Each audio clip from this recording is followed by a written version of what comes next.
If you wish to block any future calls of this nature, dial 7 now. Hello? Hey, Pat. Hey, so how did y'all do with the storm? Well, you caught me in Lowe's. I'm buying some PVC pipe to fix some pipes that burst. But I hope. Well, no, it's not that bad. PVC is very easy to fix. Thank God none of the inside pipes none of the copper pipes broke. So we're really, really in good shape. It's just a small little maintenance issue, but I hope being in the store, I get good signal. I think they got a metal roof, so I hope we can talk. Okay, well, I got that email from you this morning, so because I had sent you an email, y'all okay? And I didn't get a response until the email this morning, so I said, okay, well, they're okay. They're back up and running. Oh yeah, we're doing fine. It was all over the news about Texas. Yeah. It was really like a once in a lifetime thing. But we had a fireplace, and I really got grateful for a fireplace. You know, just we had the fireplace going full throttle with like 4 or 5 logs, and it really put off some heat. So we were very, very blessed. You know. Okay, yeah, that's good. That's what I was thinking. Cleet said that they got, which is actually once in a lifetime too, because here, that second wave that got y'all so bad, it didn't hit here. It skirted around us to the north and west. Oh, wow. All we got out of that was rain, but a couple of days before I sat there and watched the rain turn to freezing rain, turn to sleet, turn to snow. And our unit was already on lockdown for a fight. Then we locked down because of the weather. So last week was just all messed up. Oh my gosh. And then I saw that about Texas, and we did get out. So I normally call Cleet on Friday nights now. And I called her, and she said they got 7 to 10 inches of snow. And I said, well, normally we get the rain changes to freezing rain, and yada yada yada. And she said no, it was all white powdery snow. And it's like, I think the last time that happened in Memphis was when I was 10 years old. Wow, that's incredible. So it's like, yeah, I mean, I've got a friend up there that checked on her, and she emailed me that he did check on her, and she's okay. And of course I had asked her, I knew some stuff was coming.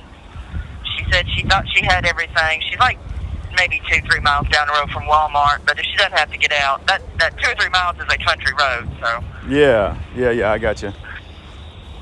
Well, anyway. were y'all able to keep warm in prison? Was it very, very cold where you were?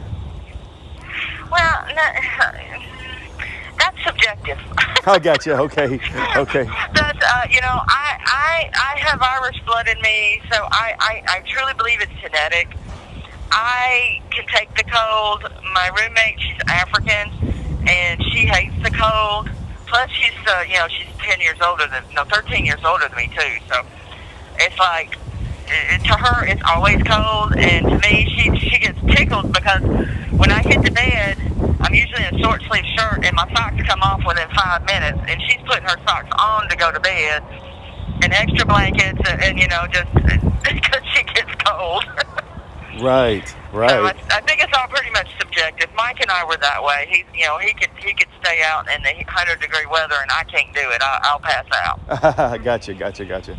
But I run around. I mean, some people, I've run around on the track. Well, not run. I don't run because of my knee. But when I'm walking the track, some people are like, they look at me. I'm either in short sleeve shirt or a thin long sleeve T-shirt, and it's like they have their coats and their gloves and their scarves, and it's like, aren't you cold? It's like, no, and I just keep on going. Praise God. Well, it's good to hear that you're doing okay, and you're moving closer and closer to your halfway house date, which we're looking forward to.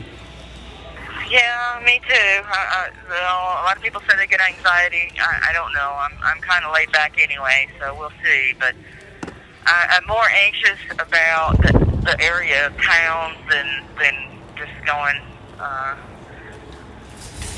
I mean, they've all but retired me from engineering, and as a farmer, it'll probably take 4 or 5 years to even get the farm up and running again. I got 3 broke down tractors I have to fix before I can even, cut the hay field, so I got to fix one of them. Right. I know y'all got a lot of work on that farm once you get out, so that's going to keep you busy for a long time. Have you been hearing from Mike? You know they cut off me. Call is from a federal prison. Is he doing okay? He's doing okay. We email. I think he's under more lockdown. He's told me over the last couple of weeks some things going on. Like, we're out now. We're out 4 hours. We're like out from 11 in the morning to 3 in the afternoon now, every day of the week. And then we still get an hour and a half, bottom tier, top tier at night. Alternating times. So we're up to 5.5 hours out now. He said he's only been outside, and we get 4 hours. We're going out on rec to rec on weekends also. He said he's been outside twice since the lockdown on April 1st. Wow, that's crazy, man. And then during the week he gets out Monday, Wednesday, Friday for 20 minutes.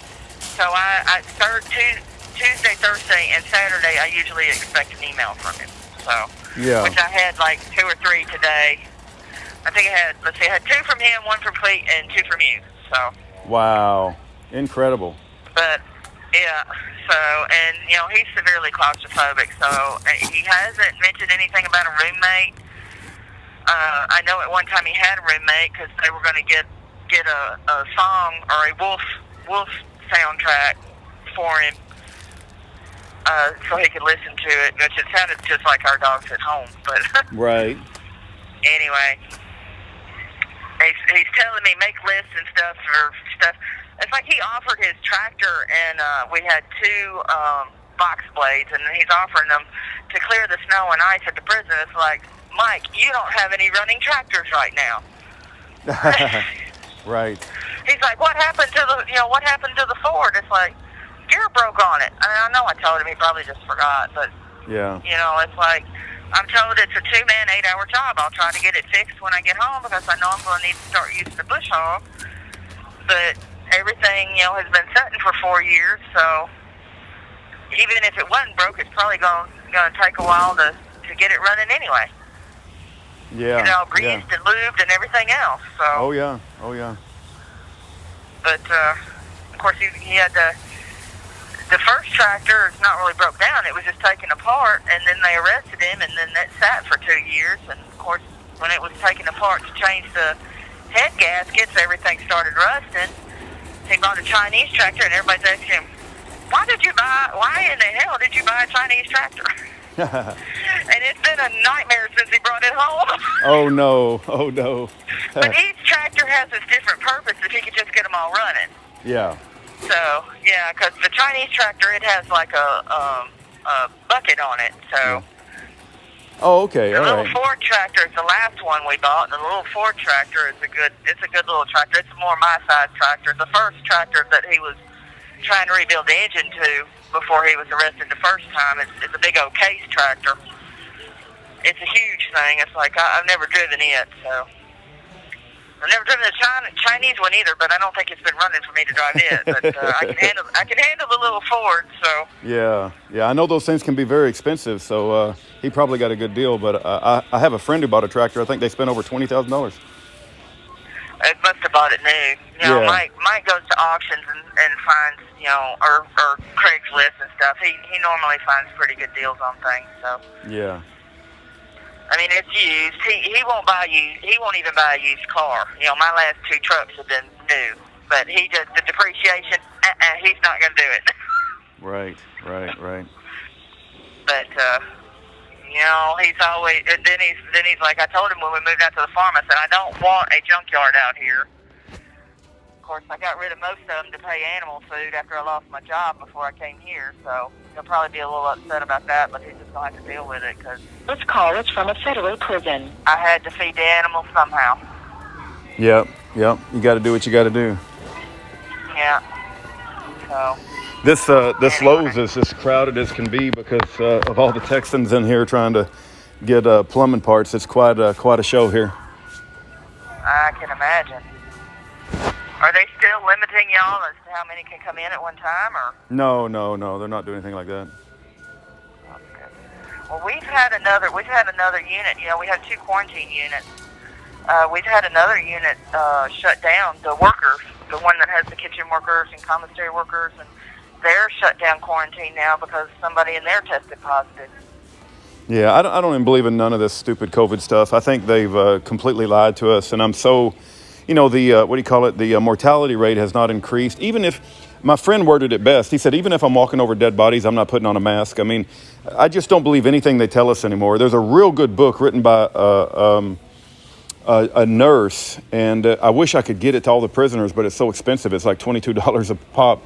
But, oh, wow, yeah. Yeah, she talks about what she saw in the hospital and how they were killing people on ventilators and, not treating people right, like human beings. But yeah. I just don't believe anything they say about the whole thing. It's just outrageous. Well, they overreact here anyway, and the thing is they want us wearing our masks, and they go ballistic if we don't. Yet you have your officers coming in here not wearing masks, and obviously it's the officers that will bring it in here. But yeah. I read a National Geographic article from, I think it was September or November of last year about COVID, and it just screams man-made to me. Yeah.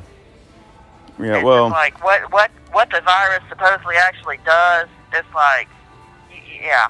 Yeah. There was something. Are they trying to force you to get a vaccine? I think you talked to me before, and you said you ain't getting one no matter what. So. No, I'm not getting one. Yeah. Some people here have already gotten them, and as a matter of fact, one of the nurses here got one, and he said he felt like he was going to die for about 3 days. Yeah. We've got stories out here they're trying to cover up where people get Bell's palsy, where like half their face gets paralyzed, and there has been reports of death, and it's horrific. It's horrific what's, some of these girls have done it, and one of them is a friend of mine, and she was in severe pain in her arms, and they swelled up, and she got feverish, but no, I'm not taking it, and some of them are too sick to take something like that. I mean, they're trying to say in the courts that my roommate, she's got a compassionate release before the courts, and they're trying to say, the prosecutor's trying to say you refuse. One, she was in quarantine when they offered the sign-ups, so she wouldn't have known anything about it. And two, she just got out of the hospital. She nearly died. And she was just way too sick to even take anything that's going to do that to your body. To make you so sick when she's already sick. Right. The courts just got no sense at all. I mean, there's something terribly wrong, Yeah, well, it's not a justice system, that's for sure. Yeah. Every time Cleet pulled up to the courthouse, it's like it says the Tipton County Justice, or it says Injustice Center. Yeah, I know, right? Yeah, I totally agree with that. Yeah. But anyway, well, I'm glad y'all didn't get a whole lot of damage. No, we're doing good. I've certainly been worried about y'all and praying for y'all. Well, thank you very much. Yeah, no, everything's fine. We're very blessed. I just got a few minor issues I'm trying to get repaired, but it's nothing that can't be fixed. Yeah, well, been there, done that. I had a PVC pipe burst in my bathroom before I came here, so. Yeah. Yep. Of course, it just shredded, so.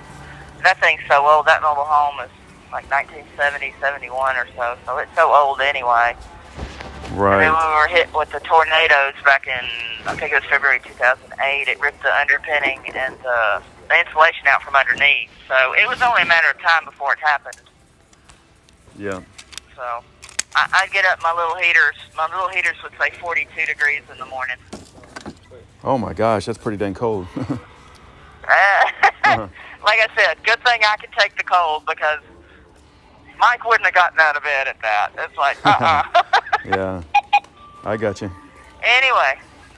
Well, it's good to hear from you, Pat, and please know there's a few people out here that understand that you're innocent, never should have been there in the first place. So the world hadn't gone completely crazy yet. It's just most of the world has gone crazy, but not everybody. So. Yeah, well, I certainly appreciate it. Now, I'll be out of here soon. It'll be here before we know it. I can't wait. I can't wait to talk to you outside of this stupid prison cell. Well, let us know if you need any books. Can you receive hardback books? Have I asked you that like 15 times, or? I can receive hardback books so long as they come from a publisher. Got it. You sent me 2 books already. As a matter of fact, one of them was in the email when they come for you. Oh, good. Yes. That's on the way. I'm in the process of listening to that. That's great. They talked about a pizza delivery boy. Okay. Yeah, I didn't know whether you'd read it or not, and then I thought, well, it's like that's one of the ones I just asked for. Yeah. I love you guys. All right, we love you before too. They cut us off. Okay, we love you too, And Pat. get everything fixed. Okay, thank you. All right. All right. Bye-bye. All right, bye-bye.